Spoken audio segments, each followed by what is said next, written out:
Allez, bonsoir à tous. Baruch Hashem, je suis content de vous retrouver. Donc, je vais essayer d'être de concurrence loyale avec Macron.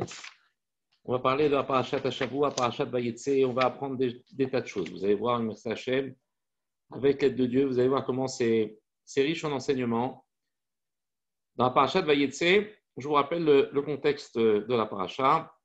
Yaakov sort de chez lui pour fuir Esav, qui n'a de projet que de vouloir le tuer. Et sa mère lui dit, va te réfugier chez Lavan, mon frère. Donc Rivka l'envoie chez son oncle Lavan. Et donc Yaakov et Beershava, Yaakov sort de Beershava, je vous lis le texte, va dire Haralana, il va à Haran. Et là, il arrive dans un endroit, il va s'y coucher, et le soleil tombe. Le soleil se couche, donc il va prendre une perte de l'endroit, il va poser sa tête sur l'endroit et il va dormir. Rachid nous dit c'est la première fois depuis 14 ans qu'il se couche, qu'il dort. En 14 ans, il a étudié chez Shem et Ever, qui sont les précurseurs de la première yeshiva du lieu d'études. Et donc, il va étudier pendant 14 ans. Et au bout de ces 14 ans, pendant ces 14 ans, il n'a pas dormi, ou si ce n'est qu'il s'est assoupi comme ça sur ses mains, sur sa table d'études. Mais là, c'est la première fois depuis 14 ans qu'il va s'assoupir. Et il va rêver. Il est sous la Moutsavartsa, il va rêver qu'il y a une échelle dressée sur terre. Verosho m'a dit Hashamaïma et son sommet atteint le ciel. Il y a des anges divins qui montent et qui descendent sur cette échelle. Et là, voici que Akadosh Baruch Hu se révèle à lui. Vine Hashem Nitzav Alav s'est tenu sur lui et il lui dit Omar, Ani Hashem Eloki Abraham, je suis l'Éternel, le Dieu d'Abraham, Avicha, ton père. En fait, c'est son grand-père.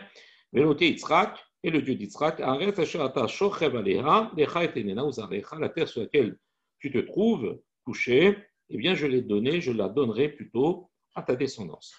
Veaya Zalracha Karafar Aret, c'est ta descendance comme la poussière de la terre, Faratsa, etc., etc. Je passe, ce n'est pas le passouk qui nous intéresse ce soir, et il lui fait les promesses. Donc, Yaakov se lève et dit, c'est extraordinaire. Il se lève de son sommeil et il dit, est-ce qu'il y avait Dieu dans cet endroit et moi je ne le savais pas. Nous dit Rashi, si j'avais su, je n'aurais pas dormi. C'est-à-dire que même après 14 ans, il regrette d'avoir dormi. Pourquoi? Parce qu'il n'a pas vraiment profité à son avis, il n'a pas profité de cette proximité avec Akadosh Baruch Hu. Il a pourtant rêvé Dieu qui lui révélait des tas de promesses. Et qu'est-ce qu'il a dit? Il a dit c'est la porte du ciel. Ici, c'est l'endroit pour accéder à Hachem. Et Yaakov va demander à Kadosh Baruch Hu, va ikra et Shem al-makom ahu bet el, ve ulam luz Shema ir la rishona. Et donc Yaakov va appeler cet endroit Bet El, d'accord, alors que le nom de l'endroit s'appelait Luz avant. Et Yaakov va faire un neder. Il va faire un neder. Veida Yaakov neder les morts. Et c'est ça qui nous intéresse ce soir. Il va faire un neder, il va faire un vœu. Et il dit la chose suivante. Si Dieu est avec moi et il me protège dans ce chemin-là, Asher Anochi est l'air dans lequel je vais, Venatali lechem, et qu'il me donne du pain, l'échol, pour manger, ou beged l'ilbosh, et un vêtement, ou des vêtements pour m'habiller. Et là, c'est très surprenant, parce que, imaginez que vous ayez la révélation divine. Autrement dit, vous avez devant vous la possibilité de pouvoir tout demander. Et pas simplement demander des choses futiles, mais demander des choses vitales, quelque chose que personne n'est en mesure de pouvoir vous donner, si ce n'est Kadosh Baruch Hu lui-même. Et Dieu vous parle, et il vous dit, voilà, ce que tu veux, je te le donne. Je suis avec toi, je t'accompagnerai là où tu es, je te protégerai, dis-moi ce que tu veux, et je te le donne. Voilà ce que va demander Yaakov, du pain pour manger et des vêtements pour m'habiller. Alors là, ça bouleverse tous les Mefarshim, tous les commentateurs. Ils disent, mais c'est quoi? C'est ce que demande Yaakov. Il est face à Dieu, face à la source infinie de bienfaits qui est prête à se déverser sur lui, et c'est tout ce qu'il demande. Il demande du pain à manger. En plus, remarquez que ce ne sont pas des valeurs spirituelles qu'on serait en droit d'attendre de la part de Yaakov, le patriarche, c'est-à-dire donne-moi la chorma, comme l'a demandé Shlomo Ameler, ou donne-moi la vie, comme l'a demandé David Ameler. Tout ça, ce n'est pas ce qu'il demande. Il demande du pain et des vêtements.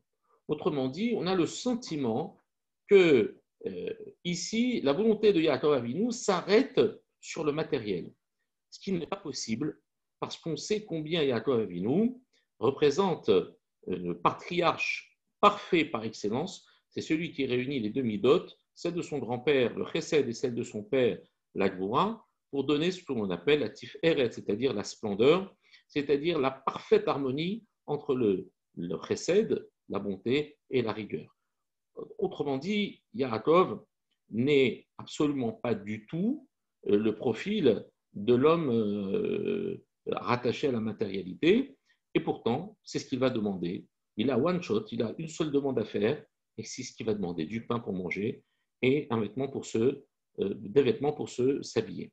Maintenant, on va aller crescendo dans la compréhension de la demande de Yaakov, parce qu'on ne peut pas se permettre comme ça de s'arrêter sur cette demande et de la traduire simplement comme étant une demande purement matérielle. La première chose, c'est d'abord la redondance ou le sentiment d'inutilité dans la requête de Yaakov Avinu. La première chose, il dit, je voudrais du pain pour manger. Du pain, je vais faire quoi avec du pain? Je ne vais pas faire la tapisserie. Du pain, c'est pour manger. Donc, s'il demande du pain, il demandait à Kadosh Baruch Hu. Il sait qu'à Kadosh Baruch Hu, ce qu'il a dans son sechel. Et donc, s'il demande du pain, c'est pour manger. Mais voilà qu'il va rajouter, il va dire du pain pour manger. Lechem echol. Ou beged, la même question, l'ilbosh. Un vêtement, des vêtements pour s'habiller. La première compréhension, qui est la compréhension, on va dire, un peu plus comment dire, poussée que celle de la traduction simple, c'est de dire qu'en fait, Yaakov ici demande les valeurs spirituelles et les valeurs beaucoup plus attendues pour ce patriarche, derrière la demande de ce pain et la demande de ses vêtements. Pourquoi? Parce qu'il demande du pain qu'il puisse manger. Pourquoi? Parce que, en fait, en vérité, une personne qui est malade, elle n'a pas faim, elle n'est pas bien. Et pourtant, elle a chez elle de quoi manger. Imaginons que cette personne soit suffisamment aisée pour manger à sa faim, mais si elle est malade, elle n'a pas faim, elle n'a pas envie de manger. Alors, qu'est-ce qu'il dit? Il dit, je veux du pain que je puisse manger. Ça veut dire qu'il demande en quelque sorte la santé. Puisque c'est du pain que je peux manger, ça veut dire que j'ai l'appétit pour le manger. Donc, voilà que ça nous rassure. Yaakov ne demande pas simplement du pain, il n'est pas à la recherche de la matérialité, mais de la bonne vie. Pourquoi? Parce que pour lui, la santé, c'est l'outil qui va lui permettre de servir à Kadosh Baruch Hu au maximum. Une personne qui est malade, eh bien, ne peut pas servir à Kadosh Baruch Hu dans toute sa lucidité et dans sa force. Et Beged Lilbosh, un vêtement que je puisse porter ou des vêtements que je puisse porter. Pourquoi? Parce que quand une personne est en deuil, elle ôte ses vêtements pour mettre une sorte de vêtement de deuil en un seul. Et cela veut dire quoi? Ça veut dire qu'en fait, je veux ne pas pouvoir être endeuillé et pouvoir porter mon vêtement, c'est-à-dire un vêtement que je puisse porter. Pourquoi? Parce qu'en fait, en vérité, il demande par le pain la santé pour lui et donc par voie de conséquence la vie, mais par le vêtement, il demande la vie et la santé de ses proches, puisque s'il n'est pas endeuillé, c'est que son entourage sera en bonne santé. Donc déjà, nous voilà quittés le monde de la matérialité pour comprendre quelque part que l'intérêt de Yaakov est centré sur la vie, la sienne, puis celle de son entourage. Mais on ne s'arrête pas là, parce qu'en fait, on va encore plus loin. Et la requête de Yaakov Avinu va nous projeter et nous faire retourner en arrière, car je vous le rappelle, Yaakov Avinu est le Gilgul, la réincarnation de Adam Arishon. Adam Arishon, le premier homme, qui a échoué. Cet échec était quelque part voulu par Kadosh Baruch Hu, mais ceci étant, nous regardons les choses telles qu'elles se présentent à nous. On ne va pas rentrer dans les petits papiers ce qu'on appelle dans les coulisses de l'histoire, on voit que Adam Rishon a échoué la première mission qui lui avait été confiée, de ne pas manger de l'arbre de la connaissance du bien et du mal. Il va échouer et il va falloir, par la suite, par le biais du Gilgul de la réincarnation, devoir réparer ça par le biais de qui? Par le biais de Yaakov Avinu. Car, je vous le rappelle, c'est le Zohar HaKadosh qui dit dans Shara Aposkim du Arizal HaKadosh, il dit que Yaakov Avinu aya tikuno shel Adam Harishon. Yaakov Avinu était, pardon, non, Yaakov Avinu était le tikkun de Adam Harishon, était la réparation de Adam Harishon. C'est-à-dire qu'il avait pour mission de réparer la faute de Adam Harishon. Ve'aya, et ça c'est ce qui est marqué dans le Zohar, Beha Yaakov Duguma de Adam Harishon Ava. Yaakov était le Duguma, c'est-à-dire il était l'exemple ou la ressemblance de Adam Harishon. De Yaakov souffrait d'Adam Harishon Ava. Et Yaakov était même au niveau de la ressemblance comme Adam Harishon. Adam Harishon était d'une pureté, d'une grandeur incroyable. Eh bien, il faut croire que d'après le Zohar HaKadosh, Yaakov était empreint de cette même beauté spirituelle que celle de Adam Harishon. Alors, avant d'en arriver là, on a une petite, on va dire, introduction à faire. Vous savez tous que la faute d'Adam Harishon a entraîné le fait que de nus qu'ils étaient, Adam et Chava, ils ont eu honte de leur nudité après la faute et il a fallu les habiller pour cacher leur nudité. Et donc l'habit a quelque chose de fondamental, il est au cœur même du tikkun, il est au cœur même de la réparation de la faute, puisque c'est par l'habit que Akadosh Baruch Hu a pu donner à Adam Harishon et à Chava la possibilité de continuer à exister avec toute la dignité et toute la force de pouvoir continuer à vivre avec cette faute terrible qu'ils avaient entre les mains. Alors, l'habit, c'est quoi? C'est ce qui va suivre les contours du corps. D'accord? Et les Khamim nous disent, et donc le corps lui-même est un habit si on attribue au corps le fait qu'il va suivre les contours de l'âme. En fait, vous avez une âme qui est une entité spirituelle qui, elle, en fait, n'a pas de forme, n'a pas de matière, n'a pas de descriptif physique, mais on va traduire le corps comme étant l'enveloppe de l'âme, l'habit de l'âme. Ce qui fait que, en fait, on va avoir une âme qui va penser, on va avoir une âme qui va désirer, on va voir une âme qui va agir, qui va donner de la vitalité. Donc, parmi ces différents types et niveaux d'âme, vous allez avoir des organes qui vont en fait jouer ce rôle. Le cerveau va être le siège de la neshama, le cœur va être le siège du désir, du ruach, et le foie va être le cœur de kaved de ce qu'on appelle le nefesh, c'est-à-dire l'âme animale, le premier niveau d'âme qui va donner à l'homme la possibilité de vivre. C'est-à-dire c'est l'endroit de jonction entre la neshama et le corps de l'homme. Quelque chose qui est incroyable puisque ces deux entités font partie de deux mondes complètement différents. Et donc la neshama va être ce point d'ancrage, ce nefesh, va être le point d'ancrage.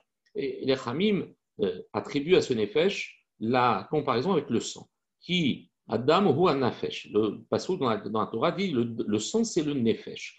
C'est-à-dire qu'à l'intérieur du sang, vous allez avoir, en même temps que ce support matériel qui sont les hématies, vous allez avoir la possibilité d'oxygéner tout le corps, de donner une vie au corps. Si bien que si jamais on tue une personne, on lui verse son sang. C'est-à-dire qu'on va sortir ce sang qui est le point d'ancrage et qui va permettre à l'être humain de pouvoir profiter de cette neshama. Si jamais ce sang quitte l'homme, alors immédiatement la neshama quitte le corps et le corps n'est plus en vie.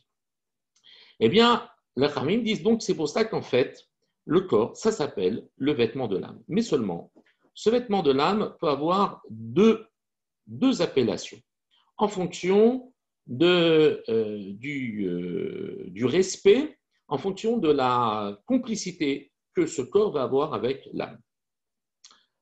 Si jamais le corps se comporte mal, il va donc représenter quelque part pas l'ami de l'âme, mais il va être en contradiction avec l'âme. C'est comme s'il trahissait l'âme, parce que le vêtement va trahir le corps.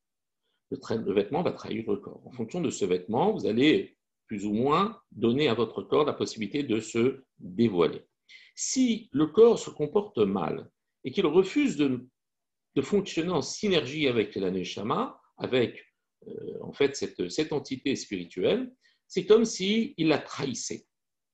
Au lieu de la cacher, au lieu de l'aider, il va la trahir. C'est pour ça que ce terme de trahison qu'on dit en hébreu begida, eh bien donne le terme de beged aux vêtements. Donc le corps va s'appeler beged, c'est-à-dire celui qui a trahi, si jamais il se comporte mal. Et si la complicité qu'il a avec cette âme n'a pas été remplie de manière correcte. En revanche, si jamais le corps marche en synergie avec l'âme et qu'il se soumet totalement à la volonté de l'âme, alors il sera appelé lévouche. Le lévouche, c'est aussi un vêtement. Le lévouche vient de la racine de boucha. Le vêtement vient quelque part ôter la boucha, ôter la honte à celui qui n'en a pas. Et donc, le vêtement qui vient ôter la honte, c'est un vêtement qui va servir l'intérêt du corps. Il va venir pour protéger le corps, pour lui permettre de retrouver sa dignité. Et donc, ça, c'est la bonne fonction du vêtement.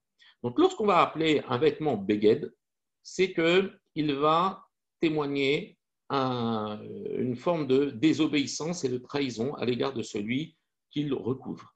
Quand on va l'appeler lévouche, c'est parce que ce vêtement va avoir une fonction positive, celle de se mettre au service du corps pour donner au corps toute sa dignité, le protéger de la honte.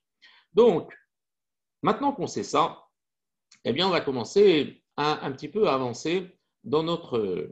On a dit que Yaakov Avinu était la réincarnation de qui? De Adam Arishon. Ça, c'est bien beau, c'est ce que Arizal nous annonce, mais on lui fait confiance sur parole. Cependant, il y a des éléments que nous dévoile le Harizal pour nous dire comment la Torah nous fait ce petit clin d'œil et nous révèle que Yaakov est le Gilgul de Adam Arishon. En fait, dans la Torah, qu'est-ce qui est marqué? En fait, c'est dans le Midrash. Le Midrash nous rapporte que quand Adam Arishon a fauté, alors on arrive à la période de Hanouka, c'est une période qui est directement liée avec la faute d'Adam Arishon.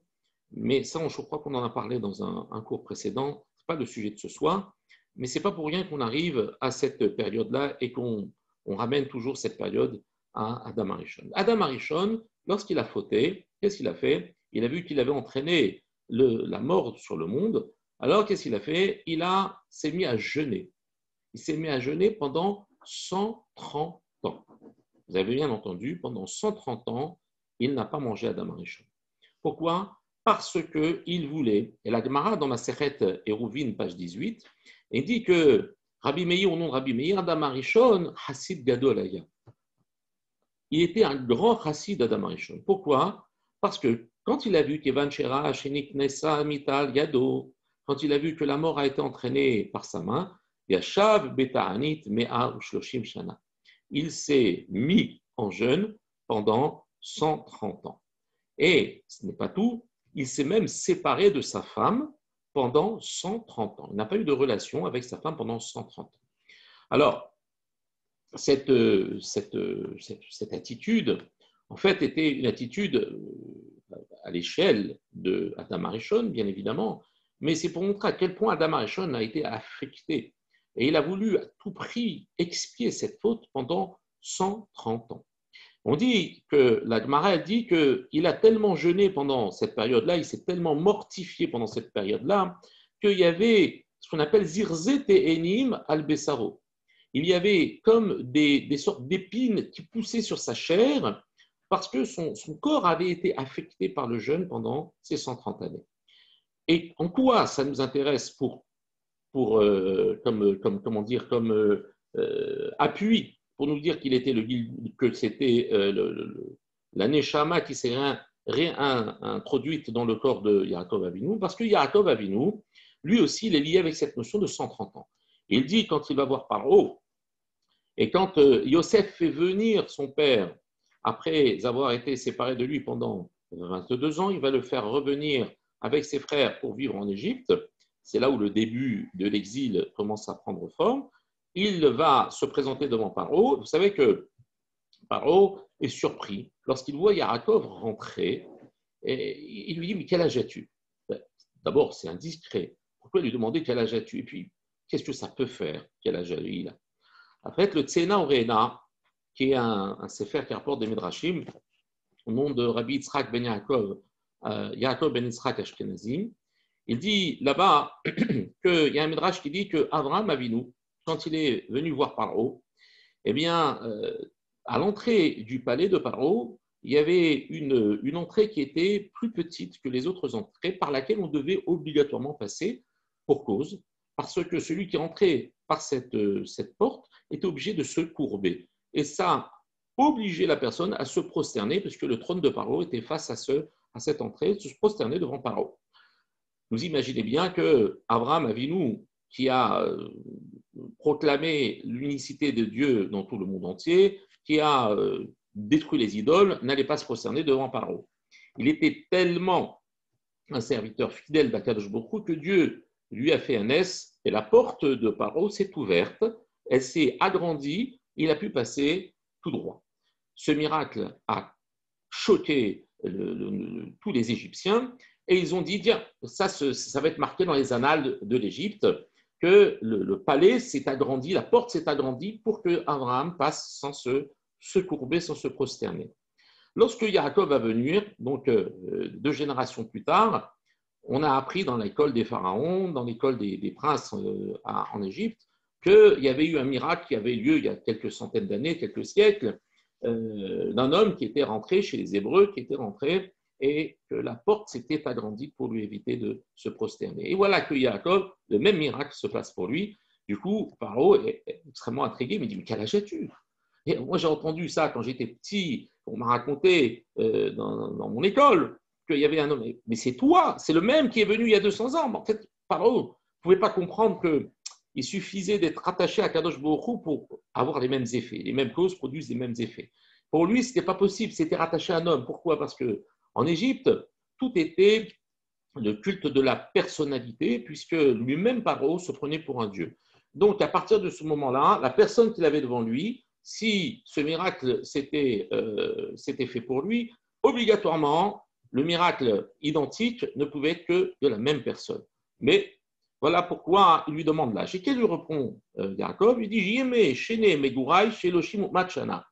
Voilà le nombre d'années de mes pérégrinations. Ça veut dire, quelque part, des souffrances que j'ai endurées. J'ai enduré dans ma vie, jusqu'à présent, j'ai 130 ans. En fait, si je parais plus vieux, c'est pour ça que tu me demandes mon âge, ça c'est le sens littéral du texte, j'ai 130 ans, mais 130 ans de souffrance. Mais dans la souffrance, j'ai vécu ces 130 années.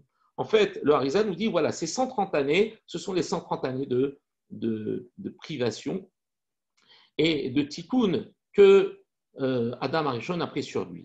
Par le biais de cette allusion, le Harizal nous dit, tu vois, la Torah nous dit que Yaakov est bien la réincarnation de... Alors, il a d'autres preuves, le Harizal, mais il s'appuie sur ce passout pour nous le faire savoir. Que Yaakov est bien la réincarnation de Yaakov Avinu. Et alors, ici, maintenant, si Yaakov est la réincarnation d'Abraham, est-ce parce qu'Akadosh Baruch Hu, il avait de Adam Arishon? Est-ce parce que Yaakov, parce qu'il n'y avait pas assez de Neshamot dans le ciel, vous ne pouvez pas lui donner une autre Neshama? Il dit non. C'est parce qu'il avait une mission, Yaakov, de réparer la faute de Adam Arishon. Et donc, s'il devait la réparer, il devait donc apporter les effets complémentaires, réparateurs de ce que a endommagé Adam Arishon. Alors, qu'est-ce qu'il devait faire? Eh bien, il a demandé à Kadosh Baruch Hu. Voilà. Il lui a dit, Im hiye Elokim ushmarani, et il m'a dit ushmarani. Si Dieu est avec moi et qu'il me garde, alors, ça veut dire quoi? Ça veut dire que s'il me protège de la faute que je risque ou que je suis susceptible de faire lorsque je vais être chez Lavan. Parce qu'il s'attend bien qu'il ne va pas arriver chez Lavan, il ne va pas trouver une maison dans le Derer HaTorah. Il va trouver un homme dont on a dit déjà qu'il est la perfidité par excellence, il est le mal par excellence, et il sait très bien qu'il va devoir vivre dans un endroit hostile à la pratique de la Torah et la Avodat Hashem. Et donc, il demande à Kadosh Baruch Hu, il dit de la même manière que je me suis, moi, malheureusement mal comporté avec le Nachash, aujourd'hui, je veux que tu me préserves de retomber dans cette faute devant Lavan qui est en fait ce Nachash, qui est aussi ce serpent que j'ai connu lorsque j'étais le Gilgoul, lorsque j'étais Adam Arishon. Et donc, qu'il me donne Venatani lechem le'echol, c'est-à-dire que tu me donnes du pain, que je puisse manger. Pourquoi que je puisse manger? Que je puisse manger de manière convenable, sans fauter. Et pourquoi? Quel rapport y a-t-il entre Adam Arishon et le pain? C'est la Gemara dans Masechet Brachot, page 40, qui nous dit que Ilan she'achal mimenu Adam Arishon chita aita. Et ça, c'est un chidouche. C'est un chidouche pour ceux qui n'ont pas déjà entendu. C'est l'arbre duquel Adam Arishon a mangé, c'était du blé. Et oui, le blé était sur un arbre avant la faute. Après la faute, le blé s'est mis à pousser par terre. Mais avant la faute, le blé poussait pour un arbre. C'est tellement surprenant, mais ça a aussi une incidence au niveau de la halakha. Ça a une incidence au niveau de la halakha. Parce que dans la Gemara, dans Masechet, toujours dans la même page, dans la Masechet Brachot, page 40, la Gemara demande, mais une personne qui a mangé, qui a fait la bracha du fruit de la terre sur un arbre, est-ce qu'il est yotse? Est-ce qu'il est quitte? Il a dit Boré Peri à Adama en mangeant une pomme. La Gemara dit oui. Pourquoi? Parce que la pomme, elle puise, certes, c'est un fruit de l'arbre, mais l'arbre puise sa force de la terre. Donc, s'il fait Boré Peri Adama a posteriori, il n'aura pas besoin de recommencer la bracha. Il ne sera pas dans une bracha levatala vaine, mais il aura accompli la mitzvah puisque finalement la pomme indirectement vient de la terre. Mais s'il a fait le contraire, il a fait Boré Peri Haetz pour des fruits de la terre, il n'est pas yotse. La Gemara, il dit, mais c'est une évidence. C'est une évidence. Je veux bien comprendre dans l'autre sens qu'un fruit de l'arbre puisse être aussi un fruit de la terre, mais qu'un fruit de la terre puisse être un fruit de l'arbre, au point où la Mishnah me dit, il ne sera pas yotse, c'était une évidence. Ça n'avait pas besoin d'intervenir dans ce sens-là. Et la Gemara dit, si j'aurais pu croire que c'était valable, parce que si jamais j'avais fait Boré Peri Haetz sur le blé, j'aurais pu croire que je suis quitte puisque le blé avant était un fruit de l'arbre. Donc vous voyez que la Gemara considère ce détail comme étant un détail qui vient intervenir dans la décision halachique de nos Chachamim. Donc le blé était un fruit de l'arbre. Et ce blé, en fait, le pain, c'est quoi? C'est ce qui va amener le blé à sa finalité. Parce que le blé, qu'est-ce qui nourrit? Il ne nourrit pas, on ne croque pas le blé. Le blé et la farine ne se mangent pas. Et on ne fait pas de bracha quand on mange de la farine. Ça n'a aucun intérêt. Ce n'est pas nutritif, c'est même endommageant. Quelqu'un qui mange la farine peut en tomber malade. Donc la farine, tout ça, ce n'est pas un fruit. Et pourtant, c'est tellement essentiel à la vie de l'homme. Mais pour arriver à faire justement que le blé soit nourrissant, il faut le transformer en pain. Et pour le transformer en pain, vous avez besoin de 10 étapes.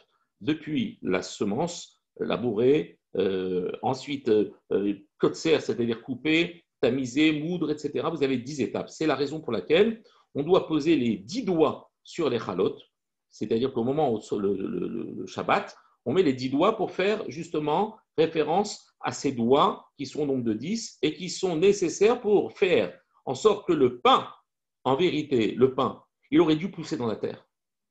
Mais c'est le blé qui pousse dans la terre.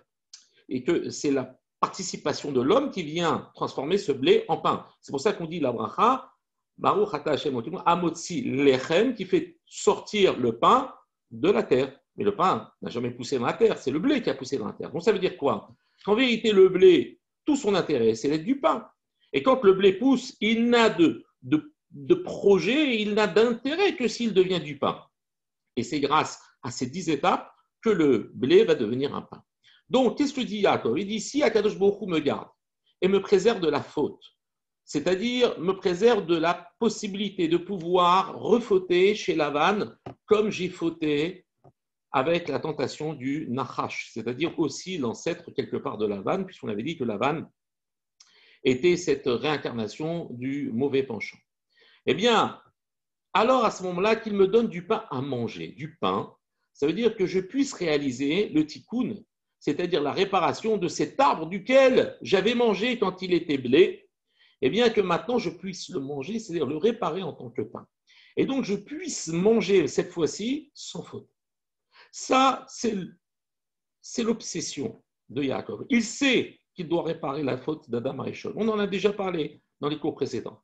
Il sait qu'il a cette mission. Et donc, pour lui, il faut, premièrement, qu'il soit protégé de la faute. C'est-à-dire que Lavan n'ait pas l'influence que le serpent a eu sur lui quelques siècles auparavant. Mais aussi que maintenant, le pain qu'il puisse manger, eh bien, il puisse le manger, bétahara, c'est-à-dire en pureté, en état de pureté et sans faire la faute. Ou beged l'ilbosh, et un vêtement pour m'habiller. Qu'est-ce qu'on a dit tout à l'heure? Beged, c'est l'appellation du corps lorsqu'il a trahi, la shon begida, trahison. Maintenant, je veux que mon beged soit l'ilbosh, c'est-à-dire qu'il devienne un vêtement complice et soumis à la volonté de Maneshama. C'est-à-dire que maintenant, le vêtement que toi, tu as mis sur Adam Arishon lorsqu'il a trahi ton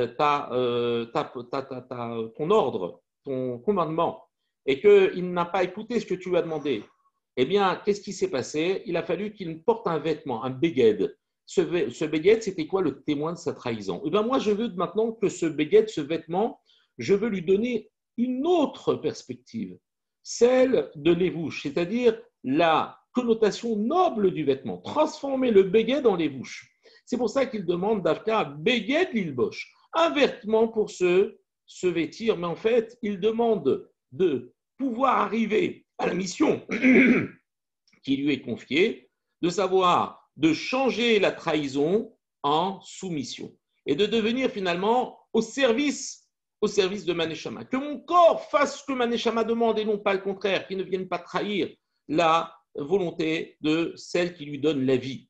Donc c'est là l'obsession de Yaakov Avinu.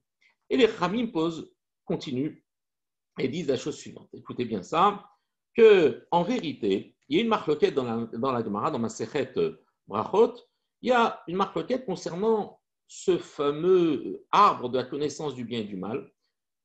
Quel était on ne donne pas, en fait, dans la Torah, on ne dit pas quel était cet arbre. On dit c'est l'arbre de la connaissance du bien et du mal. Alors les Chamim se sont partagés, ont discuté sur la nature de cet arbre. Il y en a qui disent que donc c'est l'arbre, le blétier, on va l'appeler le blétier, c'est-à-dire le blé qui poussait sur un arbre. Ça, c'est ce qu'on a dit tout à l'heure concernant la première description de l'arbre. Mais il y en a d'autres qui disent que non, c'était la figue. Pourquoi? Parce que c'est avec des feuilles de figue qu'Akadosh Baruch Hu les a habillées. Et donc, pour réparer la faute, eh bien, il a fallu que cet arbre qui a été à la source de la faute puisse faire le tikkun et la réparation de ce qu'il a occasionné. Et donc, il va habiller avec les feuilles de figue les personnes qui ont mangé de lui. Et un avis nous dit, non, en fait, en vérité, l'arbre de lequel a mangé Rabbi Meir nous dit, c'est le vin. C'est pas le vin, la vigne. Et donc, Rabbi Meir dit, Geffen, c'était une vigne. Et Rabbi Yehuda nous dit, Hita, c'était l'arbre qui portait le blé. Ça, c'est on va dire les deux plus grandes versions, les deux plus grandes descriptions que l'on donne à cet arbre de la connaissance du bien et du mal. Rabbi Meir dit c'est une vigne, et Rabbi Yehuda dit c'est le blé. Et donc, dit le Ben Ishraï, écoutez bien, qu'est-ce qui est dit dans la Torah? Il est dit, et sachez une chose, c'est que ça c'est pas une marloquette. Elou, Ve'elou, l'un comme l'autre, et Rabbi Meir comme Rabbi Yehuda, Elou, divrei Elohim Chaim, ce sont les paroles du Dieu vivant. Ça veut dire qu'ils ont les raisons tous les deux. C'est-à-dire que c'était à la fois du blé, c'était à la fois de la vigne.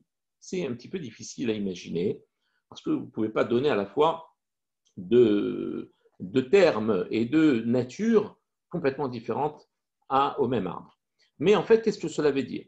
Ça veut dire que, en vérité, nous avons, nous, en tant qu'enfants de Yaakov Avinu, nous avons aussi, nous, pour mission de réparer la faute d'Adam Arishon. Car si Yaakov Avinu avait sur lui seul la responsabilité de réparer la faute d'Adam Arishon, c'est parce qu'il avait la Neshama de Adam Arishon. Mais nous sommes tous une parcelle, nous avons tous une parcelle de la Neshama d'Adam Arishon. Vous savez, quand on porte atteinte à un homme, on porte atteinte à un monde entier. Pourquoi? Parce que de cet homme va sortir, imaginons que cette Neshama se disperse et se reproduisent et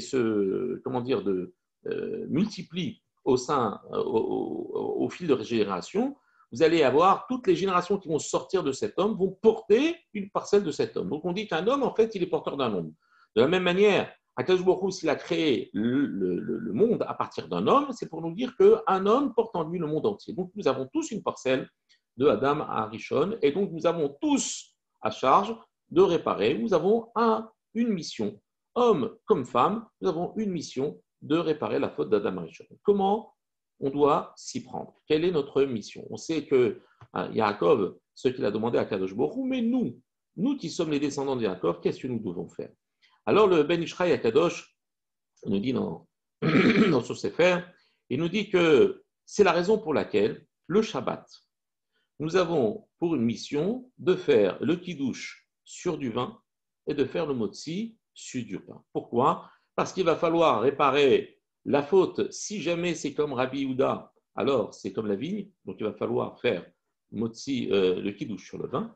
Et si l'arbre en question était bien Rabbi Meir, alors si Rabbi Meir dit bien que c'était du blé, alors il va falloir faire ce qu'on appelle le motzi sur du pain. C'est-à-dire qu'il va falloir maintenant diriger ces aliments pour l'accomplissement du mitzvah, sanctifier le jour du Shabbat. Jour du Shabbat que nous devons tous respecter et que nous devons en fait marquer à l'entrée du Shabbat par un kiddush. Maintenant, si nous n'avons pas de vin, qu'est-ce que nous devons faire? En priorité, nous devons faire le kiddush sur du pain. Alors, c'est la raison pour laquelle, normalement, le pain doit l'emporter sur le vin. En fait, quand vous avez des aliments qui sont disposés sur une table, vous avez un ordre de consommation, nous avons une priorité de consommation et en fonction de l'importance des aliments et en fonction de la classification que en ont fait nos Chachamim. Si jamais nous avons du pain et du vin, nous devons d'abord faire motzi sur le pain. C'est le pain qui passe en priorité, c'est l'aliment essentiel, celui qui est soed, qui restaure l'homme. Et ensuite, nous devons boire du vin. Alors, comment se fait-il que nous avons du pain sur la table et nous avons du vin et nous allons faire kiddush sur du vin? Et dit, parce que, en fait, nous allons recouvrir le pain. C'est la raison pour laquelle on recouvre le pain, pour justement que le pain ne subisse pas la honte d'avoir été mis de côté. Pourquoi? Parce que le vin, c'est quand même un aliment chachouv. C'est noble de soulever une coupe de vin pour sanctifier et pour servir de support à la bénédiction du Shabbat. Mais comme il ne passe pas en priorité le vin, normalement il devrait passer après le pain, alors on recouvre le pain pour pouvoir faire le kiddush sur le vin. On fait une petite entorse à la règle et on essaie de trouver un moyen de réconciliation. On recouvre le pain pour ne pas lui faire honte et on fait sur le vin. Mais si nous n'avons pas de vin, alors nous ferons motzi sur le pain et nous ferons kiddush sur le pain lui-même en faisant netilat yadayim avant le kiddush. Et au lieu de dire Savri Maranan en soulevant la coupe de vin, puisque nous n'en avons pas, on soulèvera les pains ensemble, Abaou Chata Hashem Elokeinu Melech Haolam Hamotzi Lehem Minaretz, en y mettant les 10 doigts sur les 2 chalot, et à ce moment-là, on mangera et on aura accompli, comme il faut, la mitzvah de Kiddush du Shabbat. Et donc, le Ben Ishraï, il dit, en fait, c'est une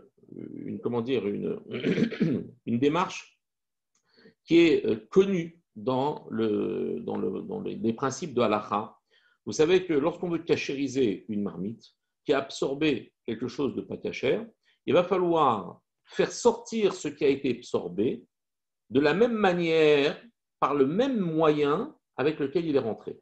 Par exemple, si vous avez fait cuire quelque chose de pas cachère dans une marmite, eh bien, si c'est passé par le biais d'un bouillon, alors à ce moment-là, il va falloir maintenant cachériser par la agala, c'est-à-dire faire agala, c'est-à-dire faire une sorte de bouillon avec de l'eau pour réchauffer, pour faire sortir, comme dit la rakebol au car polto, de la même manière que ça a été avalé, ça va être expulsé.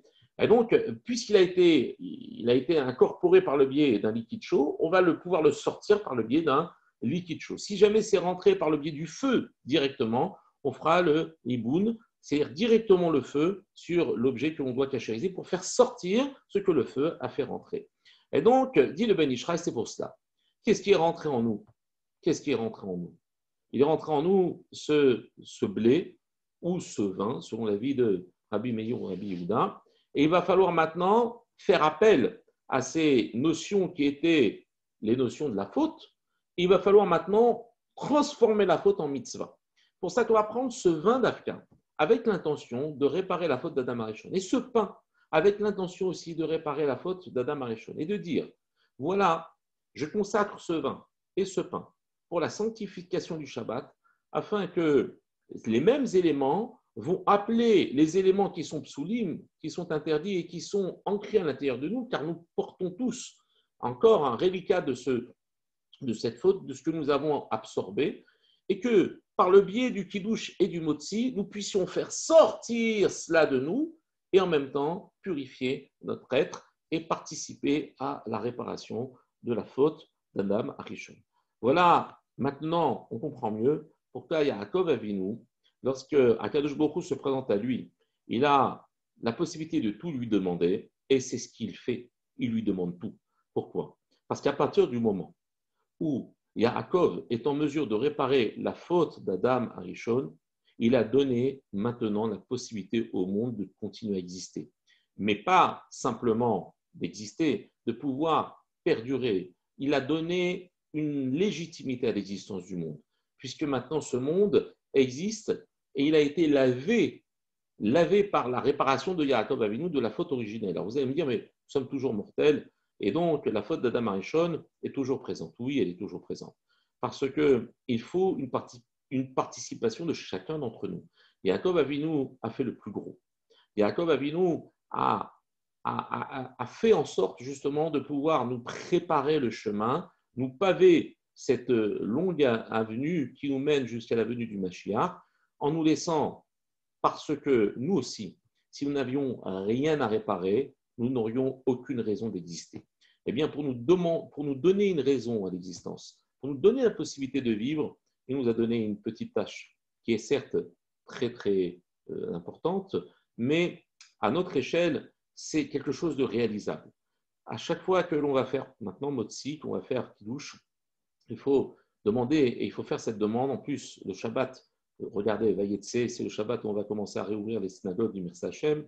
Et donc, Akash Baruch Hu a voulu quelque part, par cette allusion, par ce clin d'œil, nous disent voilà, c'est le moment maintenant de prendre conscience que nous avons tous, à notre échelle et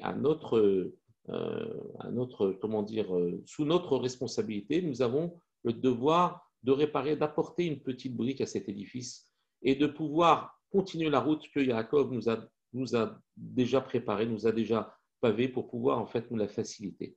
Il est ratson que nous ayons la possibilité de réparer la faute d'Adam Arishon et d'arriver à ce qu'on appelle au tikkun, c'est-à-dire à la réparation shlema, c'est-à-dire complète, et que ça va, B'azat Hashem, nous amener à la venue du Mashiach, et que ce Mashiach nous explique et nous renseigne sur tout ce que nous avons vécu, pour lequel nous n'avons toujours pas de raison, eh bien qu'Akadosh Baruch Hu nous éclaire et que le Mashiach nous montre que toutes ces souffrances, toutes ces peines, toutes ces douleurs que nous avons subies, en fait, n'étaient là uniquement que pour notre bien, B'azat Hashem, comme on dit que Yitzhak, il est conjugué au futur.